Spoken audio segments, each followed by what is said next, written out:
DCM ಡಿಕೆಗೆ high command ಕೊಡುತ್ತಾ ಇನ್ನೊಂದು big task. CM ಗದ್ದುಗೆ ಮೇಲೆ ಕಣ್ಣಿಟ್ಟ ಡಿಕೆ ಶಿವಕುಮಾರ್ಗೆ ಇದೀಗ ಅಗ್ನಿ ಪರೀಕ್ಷೆ ಎದುರಾಗಿದೆ.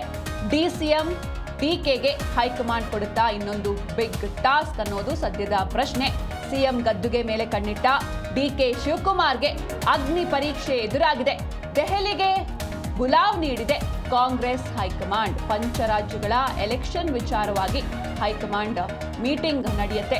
ಅಸ್ಸಾಂ ರಾಜ್ಯದ ವೀಕ್ಷಕರಾಗಿದ್ದಾರೆ ಡಿಸಿಎಂ ಡಿಕೆ ಶಿವಕುಮಾರ್. ಹೀಗಾಗಿ ಇವರನ್ನು ಕೂಡ ದೆಹಲಿಗೆ ಬರೋದಕ್ಕೆ ಹೇಳಲಾಗಿದೆ. ಹೀಗಾಗಿ ಅಲ್ಲಿ ಒಂದು ಬಿಗ್ ಟಾಸ್ಕ್ ಕೊಡ್ತಾರಾ ಅನ್ನೋದು ಸದ್ಯದ ಪ್ರಶ್ನೆ. ಅಲ್ಲದೆ ಪ್ರಿಯಾಂಕಾ ಗಾಂಧಿಗೆ ಅಸ್ಸಾಂ ಚುನಾವಣೆಯ ಜವಾಬ್ದಾರಿಯನ್ನ ನೀಡಲಾಗಿದೆ. ಹೀಗಾಗಿ ಡಿಕೆ ಶಿವಕುಮಾರ್ಗೆ ಗುಲಾಬ್ ಕೊಟ್ಟಿದೆ ಹೈಕಮಾಂಡ್.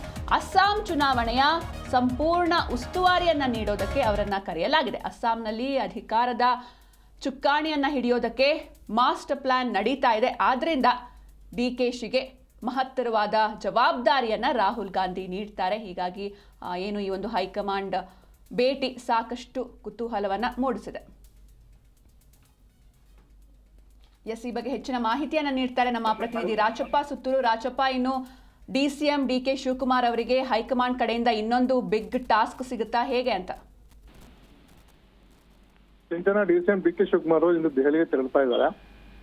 ಅಸ್ಸಾಂ ಚುನಾವಣೆ ಉಸ್ತುವಾರಿ ಹೊತ್ತಿರುವ ಕಾರಣಕ್ಕೋಸ್ಕರ ಆ ಒಂದು ಚುನಾವಣೆಯ ಸಭೆ ಕಾರಣಕ್ಕೋಸ್ಕರ ದೆಹಲಿಗೆ ತೆರಳ್ತಾ ಇದ್ದಾರೆ. ಅದ್ರ ಜೊತೆಗೆ ಕೇಂದ್ರದ ನೀರಾವರಿ ಸಚಿವರಿರ್ಬೋದು ಮತ್ತು ಬೇರೆ ಬೇರೆ ಸಚಿವರು ಸಹ ಭೇಟಿ ಮಾಡುವ ಮೂಲಕ ಹಾಗಾಗಿ ಡಿಸಿಎಂ ಡಿಕೆ ಶಿವಕುಮಾರ್ ಅವರ ಅಸ್ಸಾಂ ಚುನಾವಣೆಯನ್ನು ಗೆದ್ದು ಬರಬೇಕು ಅಂತ ಒಂದು ಸೂಚನೆಯನ್ನ ರಾಹುಲ್ ಗಾಂಧಿ ಅವರು ಅಥವಾ ಆ ಟಾಸ್ಕ್ ನೀಡುವ ಮೂಲಕ ಆ ಚುನಾವಣೆ ಗೆದ್ದು ಬಂದಿದ್ದೆ ಅದರಲ್ಲಿ ಮುಂದಿನ ದಿನಗಳಲ್ಲಿ ನೀವು ಬಯಸಿದಂತಹ ಅಧಿಕಾರವನ್ನು ನೀಡುತ್ತವೆ ಅಂತ ಸಂದೇಶವನ್ನ ಕೊಡುವಂತ ಸಾಧ್ಯತೆ ಇದೆ ಅಂತ ಅನ್ನೋದು ಡಿಸಿಎಂ ಡಿಕೆ ಶಿವಕುಮಾರ್ ಅವರ ಬೆಂಬಲಿಗರು ಮತ್ತು ಅವರ ಆಪ್ತ ವಲಯದಲ್ಲಿ ಕೇಳಿಬಂದಂತ ಮಾಹಿತಿ ಆಗಿದೆ. ಹೀಗಾಗಿ ಡಿಸಿಎಂ ಸ್ವಾಭಾವಿಕವಾಗಿ ನಿನ್ನೆ ಮತ್ತು ಕಳೆದ ಕೆಲ ದಿನಗಳಿಂದ ಡಿಸಿಎಂ ಡಿಕೆ ಶಿವಕುಮಾರ್ ಅವರು ಬಹಳ ಖುಷಿಯಾಗಿ ಓಡಾಡ್ತಾ ಇದ್ದಾರೆ. ದೆಹಲಿಗೆ ತೆರಳುತ್ತಾ ಇರೋದು ಪಕ್ಷದ ವರಿಷ್ಠರ ಭೇಟಿ ಮಾಡ್ತಾನೆ. ಆ ಸಂದರ್ಭದಲ್ಲಿ ನಮ್ಮ ದುಃಖ ದುಮ್ಮಾನಗಳನ್ನು ಹೇಳ್ಕೊಳ್ತೇವೆ. ನನ್ನ ಪಕ್ಷದ ಅಧ್ಯಕ್ಷನಾಗಿ ತೆರಳುತ್ತಾ ಇದ್ದೇನೆ. ಹಾಗಾಗಿ ರಾಜಕೀಯವಾಗಿ ಸ್ವಾಭಾವಿಕವಾಗಿ ಚರ್ಚೆ ಆಗುತ್ತೆ ಅಂತ ಸಂದೇಶವನ್ನು ಸಹ ಮಾಧ್ಯಮಕ್ಕೆ ಕೊಡುವ ಮೂಲಕ ಮುಂದಿನ ದಿನಗಳಲ್ಲಿ ಸಾಧ್ಯವಾದಷ್ಟು ಬದಲಾವಣೆ ಆಗಬಹುದು ಅಂತ ಸಂದೇಶವನ್ನ ಕೊಟ್ಟಿದ್ದಾರೆ. ಇನ್ನು ಎರಡನೇ ವಿಷಯ, ಈಗಾಗಲೇ ಸುಮಾರು ಬಿಜೆಪಿ ಕಾಂಗ್ರೆಸ್ನ ಸುಮಾರು 60-70 ಜನ ಶಾಸಕರು ಈಗಾಗಲೇ ವಿದೇಶ ಪ್ರವಾಸಕ್ಕೆ ಹೋಗ್ಬೇಕು ಅಂತ ಹೇಳ್ತಾ ಇದ್ರು. ಅದನ್ನ ತಡೆ ಹಿಡಿಯಲಾಗಿದೆ. ಹಾಗಾಗಿ ಎಲ್ಲ ಒಂದ್ ಕಡೆ ಒಂದು ಡಿಸೆಂಟ್ ಆಗುವಂತದ್ದು ಅಥವಾ ಏನು ಸಿದ್ದರಾಮಯ್ಯನ ವಿರುದ್ಧ ಅಸಮಾಧಾನ ವ್ಯಕ್ತಪಡಿಸುವಂತ ಒಂದು ಪ್ರಯತ್ನದ ಭಾಗವಾಗಿ ಕೆಲ ಶಾಸಕರು ವಿದೇಶಕ್ಕೆ ಹೋಗುವಂತ ತಡೆ ಹಿಡಿಯಲಾಗಿತ್ತು. ಆ ಒಂದು ಪ್ರಯತ್ನವನ್ನ ಮತ್ತಷ್ಟು ಮುಂದುವರಿಸುವ ಅಥವಾ ಆ ಮೂಲಕ ಒತ್ತಡ ಇರುವಂತ ಕೆಲಸವನ್ನ ಡಿಸಿಎಂ ಡಿಕೆ ಶಿವಕುಮಾರ್ ಅವರು ಪಕ್ಷದ ವರಿಷ್ಠ ಮೇಲೆ ಮಾಡುವಂತ ಸಾಧ್ಯತೆ ಇದೆ ಅಂತ ಮಾಹಿತಿ ಲಭ್ಯವಾಗ್ತಾ ಇದೆ. ಒಟ್ಟಾರೆಯಾಗಿ ಡಿಕೆ ಶಿವಕುಮಾರ್ ದೆಹಲಿಗೆ ತಿರುಗ್ತಾರಂತದ್ದು. ಈ ಕಡೆ ಮುಖ್ಯಮಂತ್ರಿ ಸಿದ್ದರಾಮಯ್ಯವರು ಬೆಂಗಳೂರಿನಲ್ಲಿ ಬಜೆಟ್ ತಯಾರಿ ಮೀಟಿಂಗ್ ನಡೆಸ್ತಾರೆ. ಅದು ವಿಶೇಷವಾಗಿ ಅಂದ್ರೆ ಜಲಸಂಪನ್ಮೂಲ ಇಲಾಖೆಯ ಬಜೆಟ್ ಅನ್ನ ಅವ್ರು ತಯಾರಿ ನಡೆಸ್ತಾ ಇದ್ದಾರೆ. ಆ ಸಂದರ್ಭದಲ್ಲಿ ಡಿಸಿಎಂ ಡಿಕೆ ಶಿವಕುಮಾರ್ ಹಾಜರಾಗಿದ್ದಾನೆ. ದೆಹಲಿಗೆ ತೆರಳುತ್ತಾರಂತದ್ದು ಸ್ವಾಭಾವಿಕವಾಗಿ ಕುತೂಹಲಕ್ಕೆ ಕಾರಣವಾಗಿದೆ ಮತ್ತು ಇದರ ಮುಂದಿನ ರಾಜಕೀಯ ಬೆಳವಣಿಗೆಯೂ ಸಹ ಮುಂದಿನ ದಿನಗಳಲ್ಲಿ ಸಿದ್ದರಾಮಯ್ಯವರಿಗೆ ಸಿದ್ದರಾಮಯ್ಯವರು ಬಜೆಟ್ ಮಂಡಿಸಲಿಕ್ಕೆ ಅವಕಾಶ ಕೊಡ್ತಾರಾ ಅಥವಾ ಕೊಡೋದಿಲ್ಲ ಅನ್ನೋದು ಸಹ ಒಂದಷ್ಟು ಚರ್ಚಿತ ಕಾರಣವಾಗಿದೆ. ಆದ್ರೆ ಈಗ ಒಂದ್ ಕಡೆ ರಾಹುಲ್ ಗಾಂಧಿ ಅವರು ಡಿಸಿಎಂ ಅವರ ನಡೆಯನ್ನ ಆದಷ್ಟು ಅಲ್ಲಲ್ಲಿ ತಡೆ ಹಾಕುವ ಮೂಲಕ ಈ ಒಂದೇನು ಅಸ್ಸಾಂ ಚುನಾವಣೆ ಇರ್ಬೋದು ಅಥವಾ ಕೇರಳ ಚುನಾವಣೆ ಇರ್ಬೋದು ಬೇರೆ ಬೇರೆ ಚುನಾವಣೆಗಳ ಜವಾಬ್ದಾರಿ ಕೊಡುವ ಮೂಲಕ ಡಿಸಿಎಂ ಅವ್ರ ನಾಗಾಲೋಟಕ್ಕೆ ಬ್ರೇಕ್ ಆಗ್ತದೆ ಅಂತ ಆರೋಪನೂ ಸಹ ಕೇಳಿ ಬರ್ತದೆ. ಒಟ್ಟಾರೆಯಾಗಿ ಇಂದು ರಾಹುಲ್ ಗಾಂಧಿ, ಸೋನಿಯಾ ಗಾಂಧಿ ಮತ್ತು ಪ್ರಿಯಾಂಕಾ ಗಾಂಧಿ ಭೇಟಿಯ ಜೊತೆಗೆ ಅಸ್ಸಾಂ ಚುನಾವಣೆ ರಾಜಕೀಯ ರಾಜಕಾರಣವು ಚರ್ಚೆ ಆಗುವ ಮೂಲಕ ಮುಂದಿನ ದಿನಗಳಲ್ಲಿ ರಾಜ್ಯ ರಾಜಕಾರಣಕ್ಕೆ ಇನ್ನು ಡಿಸಿಎಂ ಅವರು ಬಯಸಿದಂತ ಅಧಿಕಾರ ಹಸ್ತಾಂತರ ಪ್ರಕ್ರಿಯೆಗೆ ಒಂದಷ್ಟು ಚಾಲನೆ ಸಿಗ್ಬೋದು ಅಥವಾ ಒಂದಷ್ಟು ಅದಕ್ಕೆ ಅವಕಾಶ ಸಿಗಬಹುದು ಅಂತ ಚಿಂತನೆಯಲ್ಲಿ ಡಿಸಿಎಂ ಅವರು ದೆಹಲಿಗೆ ತೆರಳ್ತಾ ಇದ್ದಾರೆ. ಹಾಗಾಗಿ ಇದು ರಾಜ್ಯ ರಾಜಕಾರಣದಲ್ಲಿ ಗಡಿಗೆದ ರಾಜಕಾರಣ ಒಂದಷ್ಟು ಚಟುವಟಿಕೆಗೆ ಆರಂಭವಾಗಿದೆ. ರಾಚಪ್ಪ, ಇನ್ನೊಂದ್ ಕಡೆ ಇವತ್ತು ಬಜೆಟ್ ಪೂರ್ವಭಾವಿ ಸಭೆ ಕೂಡ ನಡೆಯುತ್ತೆ. ಈ ಒಂದು ಸಭೆಗೆ ಇವರು ಅಟೆಂಡ್ ಆಗ್ತಾ ಇಲ್ಲ ಡಿಸಿಎಂ ಅವರು. ಹೀಗಾಗಿ ಅವರ ಅನುಪಸ್ಥಿತಿಯಲ್ಲೇ ನಡೆಯುತ್ತಾ ಈ ಸಭೆಗಳು, ಹೇಗೆ ಅಂತ? ಚಿಂತನೆ ಮುಖ್ಯಮಂತ್ರಿ ಸಿದ್ದರಾಮಯ್ಯವರು ಜಲಸಂಪನ್ಮೂಲ ಇಲಾಖೆ ಎಲ್ಲ ಈ ಏನು ಕರ್ನಾಟಕ ಜಲ ಆಯೋಗ, ಕೃಷ್ಣ ಜಲ ಆಯೋಗ ಅಥವಾ ಕಾವೇರಿ ನೀರಾವರಿ ನಿಗಮ ಈ ಎಲ್ಲ ನಿಗಮಗಳ ಅಧ್ಯಕ್ಷರು ಮುಖ್ಯಮಂತ್ರಿಗಳಾಗಿರ್ತಾರೆ. ಹಾಗಾಗಿ ಡಿಕೆ ಶಿವಕುಮಾರ್ ಆ ಇಲಾಖೆಯ ಇಲಾಖೆ ಮಂತ್ರಿ ಆಗಿದ್ರು ಸಹ ಸಂಪೂರ್ಣವಾದ ಅಧಿಕಾರ ಮುಖ್ಯಮಂತ್ರಿಗಳಿಗಿದೆ.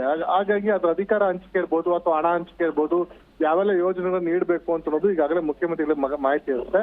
ಮತ್ತು ಅಪರ ಮುಖ್ಯ ಕಾರ್ಯದರ್ಶಿಗಳು 3 ಜನ ಇಲಾಖೆ ಅಧಿಕಾರಿಗಳು ಏನೋ ಈ ಒಂದು ಜಲಭಾಗ್ಯ ನಿಗಮಗಳ ಅಧ್ಯಕ್ಷರಿದ್ದಾರೆ. ಅಧ್ಯಕ್ಷರಿರ್ಬೋದು ಮತ್ತು ಎಂಡಿಗಳು ಎಲ್ಲರೂ ಸಹ ಸೀನಿಯರ್ IAS ಅಧಿಕಾರಿಗಳು ಇವರೆಲ್ಲರೂ ಸಹ ಈಗಾಗಲೇ ರಾಜ್ಯ ಸರ್ಕಾರಕ್ಕೆ ಸಂಬಂಧಪಟ್ಟಂತೆ ಪ್ರಸ್ತಾವನೆ ಅಂತ ಮಾಹಿತಿನ ಸಲ್ಲಿಕೆ ಮಾಡಿರ್ತಾರೆ. ಈಗಾಗಲೇ DCM ಅವರು ಅದ್ರ ಬಗ್ಗೆ ಚರ್ಚಿಸಿ ಅಂತಿಮವಾಗಿ ಅಧಿಕಾರಿಗಳಿಗೆ ಸೂಚನೆ ಕೊಟ್ಟಿದ್ದಾರೆ.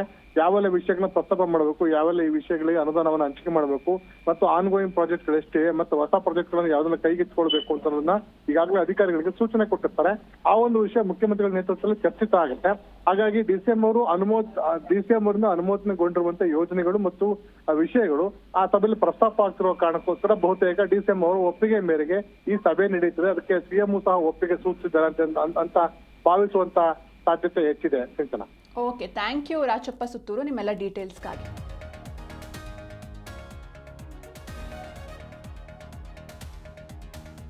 ಎಸ್, ಬಜೆಟ್ ಪೂರ್ವಭಾವಿ ಸಭೆಯನ್ನ ನಡೆಸಲಿದ್ದಾರೆ ಸಿಎಂ. ಬೆಳಗ್ಗೆ 11:30ರಿಂದ ಸಿಎಂ ನೇತೃತ್ವದಲ್ಲಿ ಸಭೆ ಆರಂಭವಾಗುತ್ತೆ. ಇಡೀ ದಿನ ಸರಣಿ ಸಭೆಗಳನ್ನ ನಡೆಸ್ತಾರೆ ಸಿಎಂ ಸಿದ್ದರಾಮಯ್ಯ. 10ಕ್ಕೂ ಹೆಚ್ಚು ಇಲಾಖೆಗಳ ಜೊತೆ ಸಿಎಂ ಚರ್ಚೆಯನ್ನ ಮಾಡಲಿದ್ದಾರೆ. ಬಜೆಟ್ ಪೂರ್ವಭಾವಿ ಸಭೆ ಇದು. ಇವತ್ತು ಬೆಳಗ್ಗೆ 11:30ಕ್ಕೆ ಸಿಎಂ ನೇತೃತ್ವದಲ್ಲಿ ಸಭೆ ಆರಂಭವಾಗುತ್ತೆ. ಇಡೀ ದಿನ ಸರಣಿ ಸಭೆಗಳನ್ನ ನಡೆಸ್ತಾರೆ ಸಿದ್ದರಾಮಯ್ಯನವರು. 10ಕ್ಕೂ ಹೆಚ್ಚು ಇಲಾಖೆಗಳ ಜೊತೆ ಸಿಎಂ ಚರ್ಚೆಯನ್ನ ಮಾಡಲಿದ್ದಾರೆ. ಇಂಧನ, ಕಂದಾಯ, ಸಣ್ಣ ನೀರಾವರಿ ಇಲಾಖೆಗಳ ಸಭೆ ಇದು. ಸಂಜೆ 4 ಗಂಟೆಗೆ ಜಲಸಂಪನ್ಮೂಲ ಇಲಾಖೆಯ ಸಭೆ ನಡೆಯುತ್ತೆ. DK ಅನುಪಸ್ಥಿತಿಯಲ್ಲಿ ಅಧಿಕಾರಿಗಳ ಜೊತೆ ಸಿಎಂ ಸಭೆಯನ್ನು ಮಾಡೋದಕ್ಕೆ ಮುಂದಾಗಿದ್ದಾರೆ. ಒಂದ್ ಕಡೆ DK ಶಿವಕುಮಾರ್ ಅವರಿಗೆ ಹೈಕಮಾಂಡ್ನಿಂದ ಬುಲಾವ್ ಬಂದಿದೆ. ಹೀಗಾಗಿ ಅವರು ದೆಹಲಿಗೆ ಪ್ರಯಾಣವನ್ನ ಮಾಡ್ತಾರೆ. ಅವರ ಅನುಪಸ್ಥಿತಿಯಲ್ಲಿ ಅಧಿಕಾರಿಗಳ ಜೊತೆ ಸಿಎಂ ಒಂದು ಬಜೆಟ್ ಪೂರ್ವಭಾವಿ ಸಭೆಯನ್ನ ನಡೆಸ್ತಾರೆ. ಇವತ್ತು 10ಕ್ಕೂ ಹೆಚ್ಚು ಇಲಾಖೆಗಳ ಜೊತೆ ಚರ್ಚೆಯನ್ನ ನಡೆಸ್ತಾರೆ ಸಿಎಂ. ಇಂಧನ, ಯೋಜನೆ ಮತ್ತು ಸಾಂಖ್ಯಿಕ, ಕಂದಾಯ, ಮಹಿಳಾ ಮತ್ತು ಮಕ್ಕಳ ಕಲ್ಯಾಣ ಇಲಾಖೆ, ಸಣ್ಣ ನೀರಾವರಿ ಇಲಾಖೆ ಆಗಿರ್ಬೋದು ಅಥವಾ ವಿಜ್ಞಾನ ಮತ್ತು ತಂತ್ರಜ್ಞಾನ ಇಲಾಖೆಗಳ ಜೊತೆ ಮೀಟಿಂಗ್ ಅನ್ನ ಮಾಡ್ತಾರೆ ಸಿಎಂ ಸಿದ್ದರಾಮಯ್ಯ. ಸಂಜೆ 4 ಗಂಟೆಯ ನಂತರ DCM DK ಶಿವಕುಮಾರ್ ಹೊಂದಿರುವಂತಹ ಜಲಸಂಪನ್ಮೂಲ ಆಗಿರ್ಬೋದು ಅಥವಾ ಬೆಂಗಳೂರು ನಗರ ಅಭಿವೃದ್ಧಿ ಇಲಾಖೆಗಳ ಜೊತೆ ಸಭೆಯನ್ನ ನಡೆಸ್ತಾರೆ ಸಿಎಂ. DCM DK ಶಿವಕುಮಾರ್ ಅವರ ಅನುಪಸ್ಥಿತಿಯಲ್ಲೇ ಸಭೆಯಲ್ಲಿ ಭಾಗಿಯಾಗ್ತಾರೆ ಇಲಾಖೆಯ ಅಧಿಕಾರಿಗಳು. ಪೌರಾಡಳಿತ, ವಸತಿ, ನಗರಾಭಿವೃದ್ಧಿ ಹಾಗೂ ಅಲ್ಪಸಂಖ್ಯಾತರ ಕಲ್ಯಾಣ ಇಲಾಖೆಗಳ ಸಭೆಯನ್ನ ನಡೆಸ್ತಾರೆ ಸಿಎಂ ಸಿದ್ದರಾಮಯ್ಯ. ಈಗಾಗಲೇ 2 ದಿನಗಳ ಕಾಲ ಇಲಾಖಾವಾರು ಸರಣಿ ಸಭೆಗಳನ್ನ ನಡೆಸಿದ್ದಾರೆ. 15ಕ್ಕೂ ಹೆಚ್ಚು ಇಲಾಖೆಗಳ ಸಚಿವರು ಹಾಗೂ ಅಧಿಕಾರಿಗಳ ಜೊತೆ ಈಗಾಗಲೇ ಸಭೆಯನ್ನ ನಡೆಸಿದ್ದಾರೆ. ಇವತ್ತು ಕೂಡ ಸಭೆ ನಡೆಯುತ್ತೆ. 11:30ಕ್ಕೆ ಆರಂಭವಾಗುತ್ತೆ. ಇಡೀ ದಿನ ಸರಣಿ ಸಭೆಗಳು ನಡೆಯಲಿವೆ. 10ಕ್ಕೂ ಹೆಚ್ಚು ಇಲಾಖೆಗಳ ಜೊತೆ ಸಿಎಂ ಡಿಸ್ಕಸ್ ಕೂಡ ಮಾಡ್ತಾರೆ. ಅಂದರೆ ಇದು ಬಜೆಟ್ ಪೂರ್ವಭಾವಿ ಸಭೆ. ಹೀಗಾಗಿ ಈ ಬಜೆಟ್ಗೆ ಸಂಬಂಧಪಟ್ಟಂತೆ ಕೆಲವೊಂದಿಷ್ಟು ಸಜೆಷನ್ಸ್ ಆಗಿರ್ಬೋದು, ಇದನ್ನೆಲ್ಲವನ್ನು ಕೂಡ ಬೇರೆ ಬೇರೆ ಇಲಾಖೆಗಳಿಂದ ಅವರು ಪಡೀತಾರೆ. ಬೆಳಗ್ಗೆ 11:30ರಿಂದ ಆರಂಭವಾಗುತ್ತೆ ಈ ಒಂದು ಮಹತ್ವದ ಸಭೆ. ಇಡೀ ದಿನ ಸಭೆ ಇರುತ್ತೆ. 10ಕ್ಕೂ ಹೆಚ್ಚು ಇಲಾಖೆಗಳ ಜೊತೆ ಸಿಎಂ ಚರ್ಚೆಯನ್ನ ಮಾಡಲಿದ್ದಾರೆ. ಇಂಧನ ಇಲಾಖೆ, ಕಂದಾಯ, ಸಣ್ಣ ನೀರಾವರಿ ಇಲಾಖೆಗಳ ಸಭೆ ನಡೆಯುತ್ತೆ. ಸಂಜೆ 4 ಗಂಟೆಯ ನಂತರ ಜಲಸಂಪನ್ಮೂಲ ಇಲಾಖೆಯ ಸಭೆ ನಡೆಯಲಿದೆ.